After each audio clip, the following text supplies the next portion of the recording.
AP రాజధాని అమరావతికి సంబంధించి కీలకమైన అప్డేట్స్ ఎప్పటికప్పుడు వస్తూనే ఉన్నాయి. మొన్న సీడ్ యాక్సెస్ రోడ్డు ప్రారంభించిన, స్టీల్ బ్రిడ్జిలు ప్రారంభించిన, మొత్తం అమరావతిని అయితే అద్భుతంగా తయారు చేస్తున్నాం. 2028 తొలి దశ పనులు పూర్తి చేసి నరేంద్ర మోడీ చేతుల మీదుగా ప్రారంభించేస్తాం అనేది కూడా తాజాగా చంద్రబాబు నాయుడు చెప్పిన మాట. అయితే 29 గ్రామాల రైతుల నుంచి భూములు తీసుకొని ఏర్పాటవుతున్న అతిపెద్ద రాజధాని అమరావతి రాజధాని.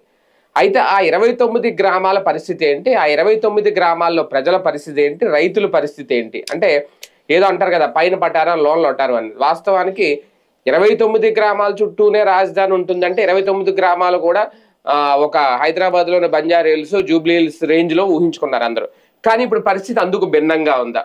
ఇదే అంశం మీద చర్చించే ప్రయత్నం చేద్దాం. అంతకంటే ముందు ఆ 29 గ్రామాల గురించి అసెంబ్లీలో టీడీపీ ఎమ్మెల్యే మాట్లాడిన మాటలు ఒకసారి వినిపిస్తారు.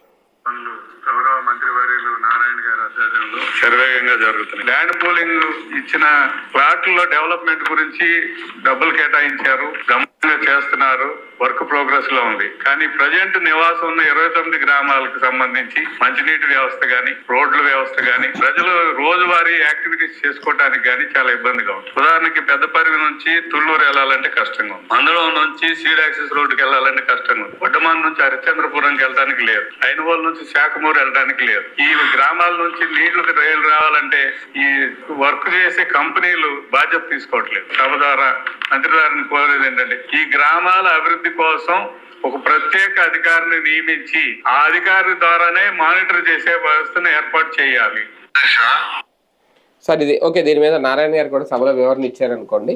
కాకపోతే అంటే ప్రాక్టికల్ గా చూస్తే సార్ అక్కడ 29 గ్రామాలకి మెయిన్ రోడ్లు లేవు ఇంకా. అలాగే కొన్ని చోట్ల కొంతమంది రైతులు నేరుగా మాట్లాడారు. ఒకప్పుడు మేము చుట్టుపక్కల గ్రామాలందరికీ మంచినీళ్ళు ఇచ్చేవాళ్ళం, ఇప్పుడు మాకే మంచినీళ్ళు కరువైపోయిన పరిస్థితి వచ్చింది. ఒకప్పుడు పంటలు పండించి ఆ పంటల మీద బతికే వాళ్ళం, ఇప్పుడు ఓకే వాళ్ళకి ఏదో కౌలు ఇస్తున్నారు, అదంతా ఓకే. కాకపోతే అక్కడ డెవలప్మెంట్ అంటే ఆ గ్రామాలు అనేవి ఎదుగు బదుగు లేకుండా అలాగే ఉన్నాయి. అంటే ఇప్పుడు ఆయన కూడా అదే ప్రస్తావిస్తున్నాడు. మౌలిక సదుపాయాలు, ఈయన శ్రావణ్ కుమార్ గారు మాట్లాడింది ఎమ్మెల్యే, మౌలిక సదుపాయాల విషయంలో అంటే మర్చిపోయారా, లేదంటే ఇంకా గ్రామాలని పక్కన పెట్టేశారా, ఏమనుకోవాలి? మేబీ వచ్చే ఏడాదికి మనం 2028కి లెక్కేయాలి, 27 కూడా కాదు. టోటల్ గా మేము ఫస్ట్ ఫేజ్ పూర్తి చేస్తామంటున్నాం. ఆ ఫస్ట్ ఫేజ్ పూర్తి అయిన తర్వాత లెక్కేసుకోవాలి. ఈ గ్రామాలను కూడా అప్పుడే చూసుకోవాలి కదా. మరి అప్పటి వరకు వెళ్ళే పరిస్థితి అంతేనా? ఇప్పుడు మీరు రోడ్లు వేస్తారు, మన ఇంటికి సిమెంట్ రోడ్డు వేస్తున్నారు అనుకోండి, దాదాపుగా 5-6 నెలల పాటు మనం ఇంట్లోకి వెళ్ళడానికి కూడా ఇబ్బంది ఉంటుంది, ఎగిరి దూక్కుంటూ వెళ్లాల్సి వస్తుంది. లేదా డ్రైనేజీ వేస్తున్నారు. ఇప్పుడు చూడండి, మీకు గుంటూరు, విజయవాడ ఇటు ఏరియాలో డ్రైనేజీలు కడుతున్నారు. ఆ కట్టేటప్పుడు మామూలుగా మనకి ఇంటికి బయట మెట్లలాగా అది కట్టుకుంటాం, అలాగే పక్కన కాలువకి పైన వేసుకుంటాం సిమెంట్ చెప్తారు, అవన్నీ పగల కొట్టేస్తున్నారు. కొట్టేసేసి మళ్ళీ వీళ్ళు వేసి ఇవన్నీ కట్టేటప్పుడు కనీసం 6-7 నెలలు పడుతుంది. అంతకాలం వాళ్ళందరూ చివరికి కర్ర చెక్కతో ఎక్కి నుంచోవడం, అట్లాగా ఉంటది. కాబట్టి డెవలప్మెంట్ అనేది జరుగుతున్నప్పుడు సమస్య తప్పదు. గతంతో పోల్చుకుంటే మెరుగైనటువంటి పరిస్థితి రావాలి అంటే మాత్రం టైం తీసుకుంటుంది. అయితే ఒక్కసారి వెల్ సెటిల్డ్ అయితే ఆ తర్వాత పెద్ద పెద్ద ప్రాబ్లమ్స్ ఉండకపోవచ్చు రాజధాని ప్రాంతం వరకు, నేను అనుకోను. అంటే గ్రామాలను విస్మరించారు. నేను అనేది ఏంటంటే సార్, ఇప్పుడు సీడ్ యాక్సెస్ రోడ్డు దాదాపు 14.5 కిలోమీటర్లు ఎంతో, అది మొత్తం E3 రోడ్లు కానీ, N రోడ్లు కానీ, నార్త్ ఈస్ట్ రోడ్ అన్ని చాలా ఈ 2 ఏళ్లలో అంత పర్ఫెక్ట్గా వేసేసారు కదా. నిజంగా తలుచుకుంటే ఆ గ్రామాల్లో ఈ 2 ఏళ్లలో రోడ్లు వేయలేరా? ఎందుకు వదిలేశారు అంటే నేను అనేది అదే. ముందు మెయిన్ ఒక పక్కన గ్రామాల ప్రాంతాలు, గ్రామాలకి దీనికి అనుసంధానించాలి కదా. ముందు వేసి పడేశారు అనుకోండి గ్రామాల్లో, ఈ వెహికల్స్ ఇవన్నీ ఎట్లా మూవ్ అవుతాయి? లారీలో ఇవన్నీ తిరగాలి కదా. తిరగాలంటే ముందు రోడ్డు వేసేసిన తర్వాత ఇంకేం తిరుగుతుంది అది? అంటే ఇప్పుడు ఉన్న రోడ్లు నాశనం అయిపోయినాయి కదా లారీలు తిరగడం వల్ల. ఎప్పుడైనా సరే ఇప్పుడు హెవీ రోడ్డు వేసి ఎవడు కూడా తర్వాత తిప్పడం, మీకు ముందు గుంటలు పడుతుంది అంత. ఇప్పుడు ఇవాళ రోడ్డు వేసేసారు అనుకోండి, ఫర్ ఎగ్జాంపుల్ ₹1,00,000 పెట్టి ఖర్చు పెట్టి రోడ్డు వేస్తారు, ఆ రోడ్డు మీద వచ్చినాయి అనుకోండి, అది పోద్ది, మళ్ళీ మొదటి నుంచి రావాలి. 2 సార్లు వేయరు రోడ్డు. కాబట్టి గుంటలు పడ్డది. ఇప్పుడు మీరు ఎప్పుడైనా ఎక్కడో ఎందుకు మీరు ఇసుక లారీల ఏరియా చూసారనుకోండి, ఇసుక లారీలు ఉండే ఇసుక తోలుకొచ్చే చోట రోడ్లు ముందే వేయరు, అక్కడ రోడ్లన్నీ సర్వనాశనం అయిపోతాయి. ఆ తర్వాత రోడ్లు వేసుకుంటారు వీళ్ళు. ఇదైనా అంతే. ఇప్పుడు అండర్ కన్స్ట్రక్షన్ లో ఉండగా ఎవడు వేయలేడు, వేసినా కూడా కొట్టుకుపోతుంటుంది మళ్ళీ. అవును. అయితే గీతే కొన్ని రోజుల పాటు అంటే వీళ్ళు ఇంకో 2 ఏళ్ళు అయితే భరించక తప్పదు దాంట్లో. అది కాకపోతే ఏంటంటే ప్రభుత్వం చూసుకోవాల్సింది ఇప్పుడు నారాయణ గారు చెప్పడం అయితే అన్ని ఫెసిలిటీస్ ఏర్పాటు చేస్తారు, చేయక తప్పదు వాళ్ళకి. ఎందుకంటే ఈ ప్రపంచం చూస్తుంది రేపు పొద్దున. ఇప్పుడు వీళ్ళు చెప్పేటటువంటిది క్వాంటమ్ వ్యాలీనో లేకపోతే ఇంకోటి అక్కడ సక్సెస్ అయ్యేటప్పుడు అక్కడికి వచ్చినోడు ఆ గ్రామం పక్కనే ఉన్నటువంటి గ్రామంలో రోడ్డు దరిద్రంగా ఉంటే ఎట్లా అని చెప్పుకుంటారు. అంటే ఇక్కడ అంటే గ్రౌండ్ లెవెల్లో నేను కొంతమంది నేరుగా రైతులతో మాట్లాడాను, ఆ ఎక్స్పీరియన్స్ చెప్తున్నా. ఇప్పుడు రైతులు ఒక కష్టకాలంలో ఉన్నారనే ఫీలింగ్ లో వాళ్ళు ఉన్నారు. ఎందుకు అంటే వాళ్ళకి ఇచ్చిన రిటర్నబుల్ ఫ్లాట్లు డెవలప్మెంట్ ఎప్పుడు అవుతాయి అనేది ఒక టెన్షన్, వాళ్ళు ఉంటున్న గ్రామాల డెవలప్మెంట్ ఎప్పుడు అవుతుంది ఒక టెన్షన్. పైన మాత్రం క్వాంటమ్ వ్యాలీ వచ్చిందనో లేదంటే బ్యాంకులు వస్తున్నాయి, లేదంటే ఓటర్లు వస్తుంది, లేదంటే సిఆర్డీఏ గట్ట ఈ గొప్పలు బాగానే చెప్పుకుంటున్నారు. కానీ అక్కడ గ్రౌండ్ లెవెల్లో చూస్తే రైతుల్లో ఆయామయం ఈ 3 ఏళ్లలో అవుతుందా లేదా అని. వీళ్ళ టార్గెట్లు అన్ని కూడా 28లో ఇది పూర్తి చేస్తాం అది పూర్తి చేస్తాం అంటున్నారు తప్ప గ్రామాలకు సంబంధించి హామీలు అయితే ఇవ్వట్లేదు. ఏంది రైతుల పరిస్థితి రేపు? అంటే బేసిక్గా ఒకటి ఈ 3 సంవత్సరాలు నాకు తెలిసి 28 నాటికి రాజధాని పూర్తయింది అనే టైంకి అయితే ఆ గ్రామాల్లో కూడా రోడ్లు వేస్తారని నేను అనుకుంటున్నా. గ్రామాల్లో కూడా వేసి తీరాలి. వెయ్యకపోతే ప్రభుత్వం చేసిన అతిపెద్ద తప్పిదం అవుతుంది. మళ్ళీ 2019 రిపీట్ అవుతుంది. అదే రాజధాని ప్రాంతంలో వాడడం. ఎందుకంటే అక్కడిసారి రాజధాని నియోజకవర్గాన్ని వైసీపీ గెలుచుకుంది కానీ ఆ గ్రామాల్లో మాత్రం తెలుగుదేశానికి వచ్చింది 19లో. అవును. కాబట్టి అది చూసి కూడా రేపు పొద్దున్న చేయలేదనుకోండి ఆ గ్రామాల్లో కూడా దెబ్బతింటది. కాబట్టి అట్లాగా చేయి కాల్చుకుంటుందని నేను అనుకోను. నెంబర్ 1. నెంబర్ 2, మీరు చెప్పినట్టుగా అక్కడ ఉన్నటువంటి పబ్లిక్ డెవలప్మెంట్ ఆస్పెక్ట్ అంటారా, ఇమ్మీడియట్ కాదు. నాకు తెలిసి ఒక మన తర్వాత జనరేషన్కి కొంతమేర ఛాయిస్ వస్తుంది. అప్పటికి కూడా ఒక సిస్టమేటిక్ డెవలప్మెంట్ జరిగితే మళ్ళీ గందరగోళంలోకి పడితే ఎవడేం చేయలేడు. సిస్టమేటిక్ డెవలప్మెంట్ జరగాలి. అది ఓవర్ ఎక్స్పెక్టేషన్ పెట్టుకోకూడదు. ఇది ఓ రకంగా చెప్పాలంటే అక్కడ ఉన్నటువంటి నన్ను అడిగితే నాలాంటోడికి ఉంది, మధ్యతరగతి జీవితంలో నాలాంటోడి ఆలోచన నాకుందనుకోండి, నేను ఈ స్థాయిలో ఉండాలని నేను ఎప్పుడు ప్లాన్ చేసుకోను. ఆ స్థాయిలో ఉండాలని ప్లాన్ చేసుకున్నప్పుడు అసంతృప్తి ఉంటుంది. అంతేగా, నేను ఎప్పుడు కూడా నాకంటే తక్కువ ఉన్న వాళ్ళతో కంపేర్ చేసుకుంటాను. దానికంటే నేను బెటర్ గానే ఉన్నాను కదా అనుకుంటా. అలాగా సాటిస్ఫై అయితే వీళ్ళు హ్యాపీ. వీళ్ళు హైదరాబాద్ని, చెన్నైని, బెంగళూరుని పోల్చుకుంటూ కూర్చోవద్దు.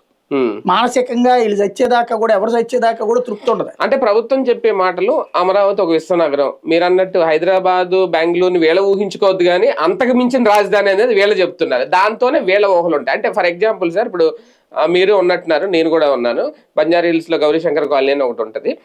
అంటే కొన్ని ఇప్పటికీ కూడా సార్ హైదరాబాద్ లో మనం చూసాం, కొన్ని స్లమ్ ఏరియాలుగానే మిగిలిపోయినాయి. అవి డెవలప్మెంట్ లేదు. ఆ చుట్టూ ఉన్న ప్రాంతం బంజారా హిల్స్ అద్భుతం, జూబ్లీ హిల్స్ అద్భుతం, కానీ అక్కడికి వెళ్తే మాత్రం అవే డ్రైనేజీలు, అవే ఎంత ఇదిగా ఉంటుంది.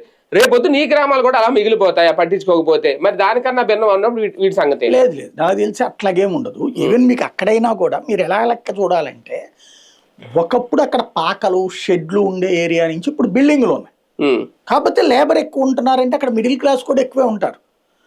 ఈ హైవే మీద ఉండే జనాలతో, అంటే ఈ లగ్జరీ వాళ్ళతో పోల్చుకున్నప్పుడు తక్కువ అవ్వచ్చు, కానీ అపర పేదలు ఉండేటటువంటి బస్తీలతో పోల్చుకుంటే ఇది బెటర్. ఇవైనా సరే ఇవైనా అట్లాగే ఉంటాయి. ఇప్పుడు మీకు ఈ వీళ్ళు కట్టే ఈ రోడ్లు ఇవన్నిటి చోటనేమో రేపు లగ్జరీ బ్యాచ్ వస్తారు. ఈ గ్రామీణ ప్రాంతాల్లో మిడిల్ క్లాస్ వస్తారు, పూర్ అవర్ మిడిల్ క్లాస్కి వస్తారు. పేదల బస్తీల్లాగా ఉండవు ఇవి, మిడిల్ క్లాస్ జోన్స్ కిందకి తయారవుతాయి. లైక్ మనకి విజయవాడలో ఉండేటటువంటి గురునానక్ కాలనీ లాగానేమో ఈ మెయిన్ రోడ్ అవుతాయి. అదే సందర్భంలో సింగినగరు లేకపోతే ఆ గట్టెనకాల ప్రాంతం, 1 టౌన్ టైపులో ఈ పల్లెలు తయారవుతాయి. అది జరగడం అయితే నా ఎక్స్పెక్టేషన్ అయితే అది ఒకటే. వాళ్ళ కాన్సెప్ట్ అలా మాత్రం వాళ్ళకి మౌలిక వసతులు కల్పించాలి, రోడ్లు వేయటము, డ్రైనేజీ, ఇదంతా కూడా. ఇది సైమల్టేనియస్ గా జరగాలి అంటే ముందు వీళ్ళ ఊళ్ళల్లో నుంచి వెహికల్స్ రాకపోతుంటే ఇది కూడా వేసేయచ్చు రోడ్డు. వీళ్ళ ఊళ్ళల్లో నుంచినే వస్తుంటే గనక ఇప్పుడే వేయరు రోడ్డు. ఈవెన్ డ్రైనేజీలు వేసినా, మంచినీళ్ళ పైపులు వేసినా కూడా ప్రమాదమే కదా. లారీ వస్తున్నప్పుడు అక్కడ ఏం వేస్తాడు. కాబట్టి ఇది పూర్తయిపోయి వాళ్ళ గ్రామాల మీద ఒత్తిడి తగ్గిపోయాక ఇప్పుడు వేసేసారు కదా సీడ్ యాక్సెస్ రోడ్డు, దాంతో పాటు ఇంకొక రోడ్డు ఏదో అవుతాయి అంటున్నారు కదా. రోడ్లు అంటే ఈ గ్రామాలని టచ్ చెయ్యని రోడ్లు వచ్చినప్పుడు ఇక్కడ చెయ్యొచ్చు, అదే మణిపాల్ నుంచి అది పూర్తయిపోతే చెయ్యొచ్చు, అప్పటికి దాకా ఆగుతుంది. కానీ ఆ తర్వాత వీళ్ళ అదృష్టం దేని మీద డిపెండ్ అయ్యి ఉందంటే నెక్స్ట్ మళ్ళీ ఈ గవర్నమెంట్ వస్తేనే జరగచ్చు. మెయిన్ అది ప్రభుత్వం మారిందా ఎక్కడ ఆగిపోయి. అమరావతిలో పెద్ద పెద్ద కాంట్రాక్టులు నడుస్తాయేమో గానీ అమరావతి గ్రామాల పరిస్థితి ఏంటనేది అంతే, అదే అనేది. ఈ ప్రభుత్వం మారిందంటే ఆ గ్రామ ప్రాంతాలకు సంబంధించిన రోడ్లు వేస్తారా లేదా అన్నది తెలియదు, గ్యారంటీ ఉండదు. అంటే ఇప్పుడు ఎలా ఉందంటే ఫర్ ఎగ్జాంపుల్ హైదరాబాద్ లో కేర్ హాస్పిటల్ ఉంది, మంచి సిటీ, పక్కనే తాజ్ హోటల్, దాని ఆపోజిట్ రోడ్ లో స్ట్రైట్ గా నడుచుకుంటూ వెళ్ళిపోతే సార్ పక్కా మాస్ కాలనీ, ఇప్పటికీ అలాగే ఉంది. అది నేను కూడా అక్కడ ఉన్నా, ఇప్పటికీ అలాగే ఉంది. ఇక్కడ కూడా సార్ వెంకటపాలెం రోడ్డు మీద వెంకటేశ్వర స్వామి టెంపుల్, మంచి హైవే రోడ్డు, జస్ట్ అక్కడ నుంచి ఎలా వెళ్తే వెంకటపాలెం ఊరు, ఆ ఊర్లోకి వెళ్తే ఇప్పటికీ రోడ్లు అలాగే ఉన్నాయి, ఇప్పటికీ అలాగే ఉన్నాయి. వాళ్ళు అదే అనుకుంటున్నారు అసలు అదంతా అవుతుంది, కానీ అంత పెద్ద దూరం ఏమి ఉండదు, మహా అయితే నడుచుకుంటా కూడా వెళ్ళొచ్చు. దాన్ని పట్టించుకోవట్లేదు వీళ్ళ. ఆల్టర్నేటివ్ రోడ్లు వేసేసుకున్నారు, లారీలన్నీ తిరుగుతున్నాయి. ఇక మా భవిష్యత్తు ఇంతేనా, ఇటువైపు ఎవరో చూడట్లేనే భయం అయితే వాళ్ళల్లో ఉంది. ఉంటది అంటే తప్పదు కూడా, నేను అంటుంది. అందుకని ఈ తరం ఓవర్ ఎక్స్పెక్టేషన్ చేసుకోవద్దు అని చెప్తున్నా. నెక్స్ట్ తరానికి లెక్క వేయాల్సిందే తప్పించి ఈ తరంలో వాళ్ళు వచ్చేసేసి ఈ మెయిన్ రోడ్ల మీద డెవలప్మెంట్ ఇలాగా అవుతుంది అనేది ఎక్స్పెక్టేషన్ తప్పు. ఎందుకంటే డెవలప్మెంట్ అంటే ఏంటి, రోడ్డు వేయడం ఒకటైనా వేసేస్తారు వాళ్ళు, బట్ జనం మూమెంట్ ఉంటేనే కదా. ఇప్పుడు మీకు ఇదివరకు విజయవాడలో సింగనగర్ అంటే వాళ్ళు ఈ కృష్ణలంక బస్ స్టాండ్ దగ్గర నుంచి ఆ బెంజ్ సర్కిల్ ఫ్లైఓవర్ ఉంది కదా, బెంజ్ సర్కిల్ రోడ్ దాకా హైవేకి అటు ఇటు రోడ్ల మీద జనాలు ఉండేవాళ్ళు. రోడ్ల మీదనే పాక, చిన్న గుడిసె, రోడ్డు మీదనే కూర్చునేవాళ్ళు తింటాం. అది హైవే మీద కూర్చోవడం అంతా రోడ్ల మీదనే. అలాంటి వాళ్ళందరినీ ఖాళీ చేయని తీసుకెళ్లి సింగనగర్లో ఇచ్చారు. వాళ్ళు ఆ రోజున నేను ప్రత్యక్షం కవర్ చేశాను సిటీ కేబుల్లో ఉన్నప్పుడు 5,000 రూపాయలకి ఇల్లు అమ్ముకున్నారు ఒక్కోటి, ఓన్లీ 5,000. ఇప్పుడు సింగనగర్ వంతెన దగ్గరనే ఉన్నాయి చూడండి, ఒక్కోటి ₹1,00,00,000 తక్కువ ఉండదు. ఏది ఇప్పుడు 5,000కి అమ్ముకున్నారు. ఇవాళ ఆ ఏరియా ఎట్లాగుంది అంటే అలాగా ఫ్యూచర్ టైం పడుతుంది. కాకపోతే అక్కడికి ఎవరు వచ్చారు, ఇప్పుడు మధ్య తరగతి వచ్చారు. ఫస్ట్ లేబర్ ఇచ్చారు, లేబర్ నుంచి మధ్య తరగతి చేరిపోయారు. కాబట్టి ఇప్పుడు 60 గజాలు ఇల్లు అయితే కనుక 50 లక్షలు, 120 గజాలు అయితే ₹1,00,00,000. రేపు దీని పరిస్థితి కూడా ఇక్కడ ఇప్పుడు ప్రజెంట్ వచ్చేటప్పటికి నార్మల్ రూరల్ గా ఉంది, నెక్స్ట్ కి ఒక మంగళగిరి స్థాయికి ఎదుగుతాయి. ఇక్కడే కంపారిజన్ మీరు అన్న పాయింట్, మీరు అన్నది ఇప్పుడు సింగనగర్ అది సిటీ ఎక్స్టెన్షన్ అయ్యి సింగనగర్ డెవలప్ అయింది, మీరు అన్నట్టు ₹1,00,00,000 ఉంది. కానీ ఇక్కడ ఆల్రెడీ గ్రామాలు ఇవన్నీ పల్లెటూర్లు ఎక్స్టెన్షన్ అనేది ఎంత ఈజీగా జరుగుతుంది.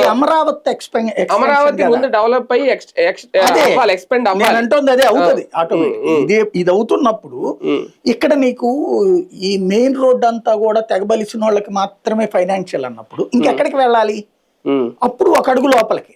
అయితే నేను అంటోంది అందుకని ఒక జనరేషన్ అంటుంది ఎందుకు, ఫైనాన్షియల్ సస్టైనబిలిటీ ఉండాల అక్కడ, ఊరు ఉద్యోగాలు ఇచ్చేటటువంటి ఊరి కింద ఉండాలి, ఉపాధి ఇచ్చే ఊరి కింద ఉండాలి. సార్ ఇక్కడ ఇంకో డౌట్ నాకు ప్రాక్టికల్ గా నేను చూసింది మీకు చెప్తా, ఎందుకంటే మీరు ఇప్పుడు అన్నారు ఒక పాయింట్, పేదలు రావాలి, పాపులేషన్ పెరగాలి అంటే కంపెనీలు వచ్చినా అందులో third class employees, main sweepers అని ఇంకొకరు అందులో మిడిల్ క్లాస్ కూడా ఉంటారు. వాళ్ళందరూ ఉండడానికి సార్ ఇప్పుడు ఆ గ్రామాల్లో చాలా వరకు పీజీ హాస్టల్స్ వచ్చినాయి సార్, మెన్స్ హాస్టల్స్ వచ్చినాయి. అసలు గ్రామాల్లో హాస్టల్స్ వాళ్ళు చూడలేదు, ఎందుకంటే అక్కడికి వచ్చిన SRM, విట్టు యూనివర్సిటీ అందులో ఉండే వాళ్ళు ఉండడానికో సంథింగ్, అందులో కూడా హాస్టల్ ఉంటారు కొంతమంది ఉండడానికి.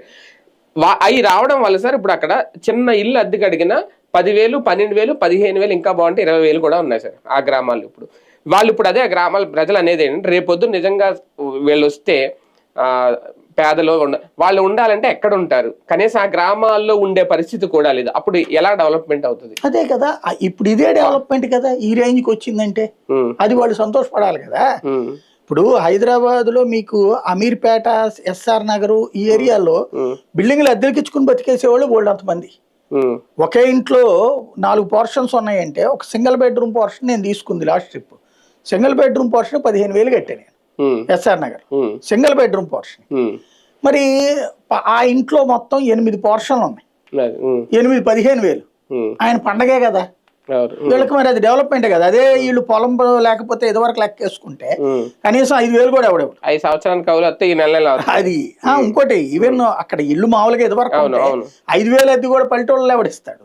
అదే కదా, అదే అంటున్నాను ఇప్పుడు. కాబట్టి ఇప్పటికే డెవలప్మెంట్ అయింది కదా, ఇంకా పెరిగినప్పుడు వాళ్ళకి గిరాకీ అయితే పెరుగుతుంది కదా ఆటోమేటిక్. ఇప్పుడు తప్పని పరిస్థితి. ఇప్పుడు హైదరాబాద్కి వెళ్ళినటువంటి వాళ్ళందరికీ కూడా ఎలా అయితే ఫస్ట్ లో ఇబ్బంది పడ్డారో ఇప్పుడు అలవాటు పడుతున్నారు అక్కడ. అవును. ఇక్కడ ఇప్పుడు కాకపోతే ఏమవుతుంది, ఇప్పుడు హైదరాబాద్ లో ఉన్నాం అనుకోండి, మనం వెళ్ళాం అనుకోండి, హైదరాబాద్ మనకి 1,00,000 జీతం వస్తే 15,000 20,000 అద్దెకి వెళ్ళిపోద్ది. రేపు ఇక్కడ కూడా అంతే, మధ్యతరగతోడికి రూపాయి మిగలదు. అంటే గ్రామాలు అనేవి ఆటోమేటిక్ గా డెవలప్ అవ్వాల్సిందే తప్ప దీని వల్ల ప్రత్యేకంగా అయితే ఏం డెవలప్మెంట్ ఉండదా? దీని వల్ల ఇప్పటికే డెవలప్ అయినట్టు కదా. ఇదివరకు పక్కా పల్లెటూరు లెక్క చూసుకున్నప్పుడు ఏమీ ఉండదు. ఇప్పటికీ చాలా డెవలప్ అయినట్టు ఒక రకంగా. ఇంకా కావాల్సిందా ఇన్ఫ్రాస్ట్రక్చర్ ఏర్పాటు చేయాలి, అది ఓకే, దాన్ని అడగడంలో తప్పు లేదు. అది నేను అనుకున్నట్టు 2028కి టోటల్ సిటీ క్లియర్ అయినప్పుడు అది అవుతుంది. అంటే ఈ లారీల ఫ్లోటింగ్ ఆగితే గానీ అక్కడ డెవలప్మెంట్ చేయడం కుదరదు, మిగతా ట్రాన్స్పోర్టేషన్ సెట్ చేస్తే గానీ. అది నాకు తెలిసి 2028 కూడా పూర్తవుతుందని నేను అనుకో. 2028కి మెయిన్ రోడ్డు పూర్తవుతుంది, అంతే. ఆ బిల్డింగ్లు పూర్తి చేయొచ్చు. అంటే ఇన్ఫ్రాస్ట్రక్చర్ లెవెల్లో చూసుకున్నప్పుడు గవర్నమెంట్ ఇన్ఫ్రాస్ట్రక్చర్ క్లియర్ అవుతుంది, రూరల్ ఇన్ఫ్రాస్ట్రక్చర్ అప్పటికి అవుతుందని నేను అనుకోను. అది అయ్యాక అప్పుడు బిగిన్ చేయాలి. వీళ్ళు అప్పుడు ఉద్యమించాలి. ఉద్యమించి నీకు రేపు పొద్దున ఎలక్షన్లో మేము ఓటు వేయాలంటే నువ్వు మాకు సరిగ్గా చెయ్యని చెప్పాలి. రోడ్లు వేయకపోతే రేపు నీకు ఓట్లు వేయమని చెప్పాలి. చెప్పలేదా మళ్ళీ మేము వస్తేనే చేస్తామని వీళ్ళు అన్నా, లేదా మీరే రావాలి అనుకున్నా, అది కాదనుకోండి సర్వనాశనం అయిపోతారు. మళ్ళీ ఒక 5 ఏళ్ల పాటు ఎటు కాకుండా పోతుంది, గొయ్యలు గోతుల్లో తిరగాలి. అంటే బావగారికి అలవాటే కదా ఎలక్షన్ స్టంట్, రేపు పొద్దున మేము ఇది చేయాలంటే మేము రావాలి. పోలవరానికి అదే వాడారు, అమరావతికి అదే వాడారు 19లో, కానీ అప్పుడు వర్కౌట్ అవ్వలేదు. ఇప్పుడు అయింది, రేపు పొద్దున అలా చేయడానికి. అందుకనే 28లో అది అయిపోయిందని వీళ్ళు ఎప్పుడైతే మోడీని తీసుకొచ్చి ఇనాగరేషన్ పెడతారు కదా, ఆ మోడీని తీసుకొచ్చే టైంకి మాది వెయ్యాలని వీళ్ళు అడగాలి, అది ప్రెషర్ చేయగలగాలి, ముందుగానే అడగాలి. ఆ ప్రెషర్ చేయకపోతే గనక వీళ్ళు మొహమాట పడి ఆ నాయకుడు ఏమనుకుంటారు, రామారావు గారు ఏమనుకుంటారు, సుబ్బారావు గారు ఏమనుకుంటారు అంటే గనక తర్వాత వీళ్ళని అనుకోవడానికి ఏముండదు. కొంతవరకు రేపు లోకల్ ఎలక్షన్ మీద ఎఫెక్ట్ ఏమైనా చూపిస్తుందా గ్రామాల్లో? అక్కడైతే ఏముండదండి, అక్కడ ప్యూర్లీ తెలుగుదేశం అది అంతే, ఇంకా మారేది ఏం లేదు వాళ్ళు. కానీ ఎందుకు లేట్ చేస్తున్నారు వీళ్ళు? ఇది ఒక్కటేనా, ఇది అయిన తర్వాత కన్స్ట్రక్షన్ లో ఉన్నప్పుడు వెయ్యరు, లేదంటే గ్రామాలను విస్మరించారా? విస్మరించారని నేను అనుకోను. ప్రణాళికలో అది ఎండింగ్ గాని ఫస్ట్ ముందు ఈ బిల్డింగులు క్లియర్ అయ్యాక అట్లా వెయ్యాలి. అయినా సరే రోడ్డు మధ్యలో సగం వేసి సగం చేస్తే ఏమవుతుంది, గోతులే కదా మిగిలేది, డబ్బులు తగలేయడమే కదా. ఇప్పుడు ముందు రోడ్డు వేసేసి వాహనాలు రమ్మన్నారు అనుకోండి, రోడ్డు వేయడానికి మీకు ఒక 6 నెలలు ఏడాది పడతాయి. 6 నెలల పాటు ఇక్కడికి వెళ్ళడం మానేసేయాలి కదా ఇప్పుడు. కాబట్టి ఇది అయ్యాకనే జరగాలి, సెకండ్ లాస్ట్ ఫేజ్ లో అవి జరుగుతాయి. ఆ లాస్ట్ ఫేజ్ దాకా వెయిట్ చేయక తప్పదు. అది మొత్తానికి ఇదే అంశం నిన్న అసెంబ్లీలో కూడా రేజ్ చేశారు. అమరావతిలో ఉన్న 29 గ్రామాల్లో మౌలిక సదుపాయాల విషయంలో ప్రజలైతే ఇబ్బందులు పడుతున్నారు. రోడ్లు సరిగ్గా లేవు, మంచినీటి సదుపాయం సరిగ్గా లేదు, మున్సిపల్ కుళాయిల విషయంలో కానీ, లేదంటే వీధి దీపాల విషయంలో కానీ, డ్రైనేజీల విషయంలో కానీ, ఇవన్నీ కూడా మరి దీని మీద దృష్టి సారిస్తారా లేదు 2029 తర్వాత మళ్ళీ అధికారంలోకి వచ్చిన తర్వాత ఆ సంగతి చూస్తారా? ప్రజలైతే ఇబ్బందుల్లో ఉన్నారు. అమరావతి రైతులకు ఏం సమాధానం చెప్తుంది ప్రభుత్వం? వేచి